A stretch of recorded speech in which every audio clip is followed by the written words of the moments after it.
Hello बच्चों, क्या हाल है? ठीक है।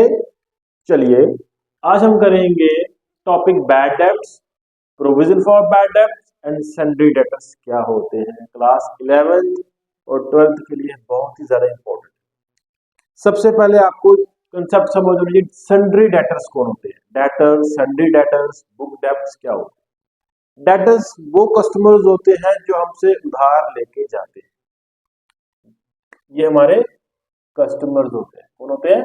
कस्टमर्स, जो हमसे उधार मांगने आते हैं, उधार मांगने वाले। और क्रेडिटर्स वो लोग होते हैं जो उधार देते हैं। उसके बाद होता है बैड डेब्ट्स। अरे कई बच्चों को पता ही नहीं बैड डेब्ट्स क्या होता है। एक बैड डेब्ट्स होता है और एक गुड डेब्ट्स होता है। बैड डेब्ट्स वो लोग होते हैं जो इंसॉल्वेंट हो जाते हैं, कंगाल हो जाते हैं। क्या हो जाते हैं? कंगाल। या तो वो उनकी डेथ हो जाती है, मर जाते हैं, या वो डिसऑनेस्ट हो जाते हैं। तो हम उनको अकाउंटिंग की टर्मिनोलॉजी में बोलते हैं बैड डेब्ट्स। बैड हो गया बुरा, डेब्ट्स हो गए डेटर्स। डेटर्स जो हमसे उधार मांगते हैं। कुछ गुड डेब्ट्स भी होते हैं जो अपनी कमिटमेंट पूरी करते हैं और अपने टाइम पे पेमेंट दे जाते हैं, उनको हम बोलते हैं गुड डेब्ट्स। तो ये ऑफकोर्स ये हमारी लॉस होगा, फर्म के लिए लॉस होगा, कंपनी के लिए लॉस होगा। उसके बाद आता है provision for bad debts. Provision for bad debts, provision क्या होता है और प्रोविजन के लिए बैड डेब्ट्स रखता है। प्रोविजन जो होता है वो लॉस और लाइबिलिटी के लिए रखा जाता है। किसके लिए रखा जाता है? लॉस और लाइबिलिटी के लिए रखा जाता है। दूसरा point, it is a charge against profit. मतलब कि ये प्रॉफिट के लिए चार्ज है, प्रॉफिट की एक तरह से एक्सपेंस है कंपनी के लिए या फर्म के लिए। तो हम उसके लिए क्या रखते हैं? Provisions for bad debts. और एक कंसेप्ट यहाँ पे और आता है प्रूडेंस कंसेप्ट। वो कंसेप्ट कि हमें फ्यूचर में जो भी बैड डेब्ट्स होंगे हमें उनसे बचने के लिए प्रोविजन रखना पड़ेगा। जो भी हमारी फर्म को नुकसान पहुंचाएगा उसके लिए हम पहले ही रेडी रहेंगे। उसको बोलते हैं प्रोविजन फॉर बैड डेब्ट। जैसे आप बाइक चलाते हो तो हेलमेट का यूज करते हो, क्या पता एक्सीडेंट हो या ना हो, कोई इंजरी हो या ना हो, लेकिन अपने आप को सेव करने की कोशिश करते हो। उसी तरह हम बैड डेब्ट्स से बचने के लिए प्रोविजन रखते हैं। बट हमें बिजनेस में क्रेडिट देना ही पड़ता है। उधार नहीं करेंगे तो बिजनेस ग्रो नहीं कर पाएगा। ठीक है, तो चलिए आज का अगला कंसेप्ट कुछ करते हैं, इसकी कुछ प्रैक्टिकल करते हैं। देखिए कैसे। क्वेश्चन में दिया है आपको, डेटर्स हैं जिनसे हमने पैसे लेने 4,10,000 के हैं, उनके लिए हमने पहले से प्रोविजन रख दिया है 20,000 का। ये ओल्ड प्रोविजन है जब भी क्रेडिट साइड आता है। और बैड डेट्स हमारे पास है 6,000 के। तो बैड डेट्स 10,000 रिटर्न ऑफ हो चुके हैं जो हमें वापस नहीं मिलने वाले। और इन फ्यूचर में जो बैड डेट्स होंगे, डाउटफुल, जिन पे हमें डाउट होगा, डाउट मतलब कि मे भी पेमेंट मिल भी सकती है, नहीं भी मिल सकती है, लेकिन हम उन पे डाउट है, लेकिन उस पे हम क्या रख रहे हैं? 10% डेटर्स पे प्रोविजन रख रहे हैं। तो ये दोनों कंसेप्ट आपके प्रॉफिट एंड लॉस अकाउंट और बैलेंस शीट में आते हैं। This is the horizontal form of balance sheet. सबसे पहले हम क्या लिखेंगे? बैड डेब्ट्स कितने हमारे पास? बैड डेब्ट्स हमारे पास है 1,000। ठीक है, सॉरी 6,000। अच्छा, कितने नुकसान हो चुके, कितने रिटर्न ऑफ हो चुके हैं, मिट्टी में मिल चुके हैं, वो हमें वापस नहीं मिलने वाले, वो है 10,000। एट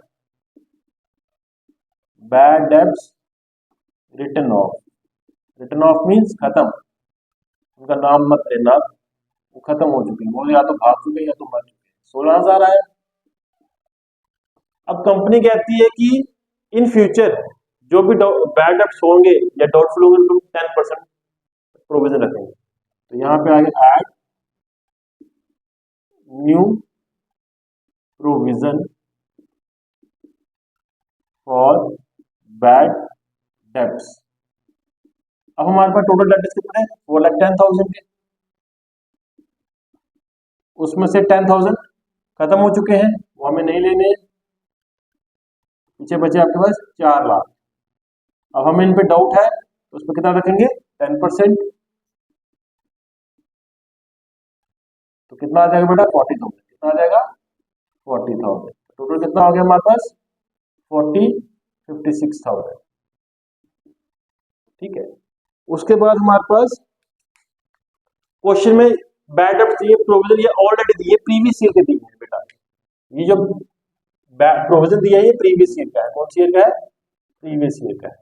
उसका मैं रिटर्न ऑफ इसको खत्म करना है, लेस करना है, less provision for the previous year.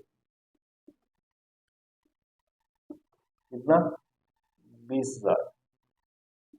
तो बेटा कितना आ गया आपका? करिए माइनस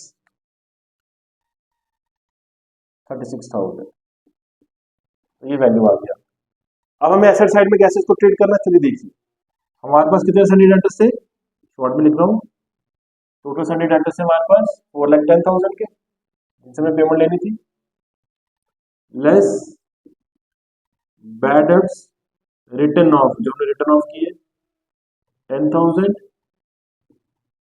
तो वैल्यू आई 4 लाख। अच्छा, जो न्यू प्रोविजन है वो भी माइनस करेंगे, less new provision for bad debts. कितना था बेटा? 4 लाख का 10% करेंगे तो कितना आएगा? 40,000। तो हमारे पास अब 40,000 हमारे पास यहाँ आगे है, तो वैल्यू कितनी रहेगी? 3,60,000। ठीक है, तो ये था बेटा इसका क्वेश्चन। अब इसकी जनरल एंट्रीज भी आती है, देखिए कैसे। इतने में से लेस कर दिए, जो चीज हमने यहाँ पे ऐड की है वो यहाँ पे लेस हो जाए, ठीक, और जो यहाँ पे ऐड की यहाँ पे लेस हो जाए। और ये ओल्ड प्रोविजन है, इसका कोई लेना देना नहीं है। अब इसकी जनरल एंट्रीज आएगी।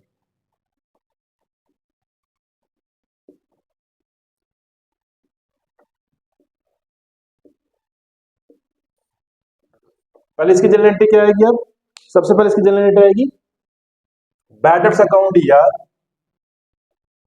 बैड डेब्ट्स अकाउंट दिया टू सन्ड्री डेटर्स अकाउंट। अब हमारे पास बैड डेब्ट्स कितने हो गए थे? 10,000, तो ये सन्ड्री डेटर्स अकाउंट में आ जाएंगे 10,000, 10,000। डीआर साइड यहां लिख देते हैं पर्टिकुलर्स। अब देखिए ये लॉस होता है, लॉस हमेशा डेबिट होता है, और डेटर्स हमारे कम हो रहे हैं। कितने डेटर्स कम हो रहे हैं? 410 थे, 10,000 बैड हो गए तो हमारे पास एसेट डिक्रीज होंगे तो 10,000 सीआर साइड, लॉस बढ़ेगा तो डीआर। दूसरी एंट्री आएगी आपकी,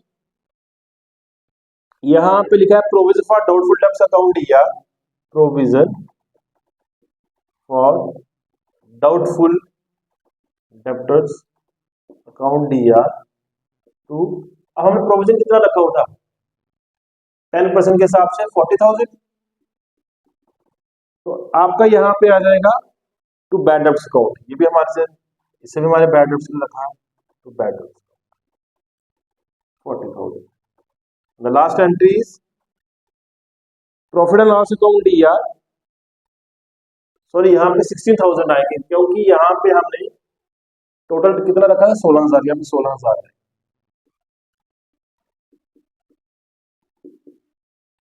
तो ये थी इसकी entries. This is a topic of bad debts, provision for bad debts and sundry debtors. This is very very important from the examination point of view as well as test point of view. ये आपकी class 11th और 12th दोनों में काम है। Thank you for watching.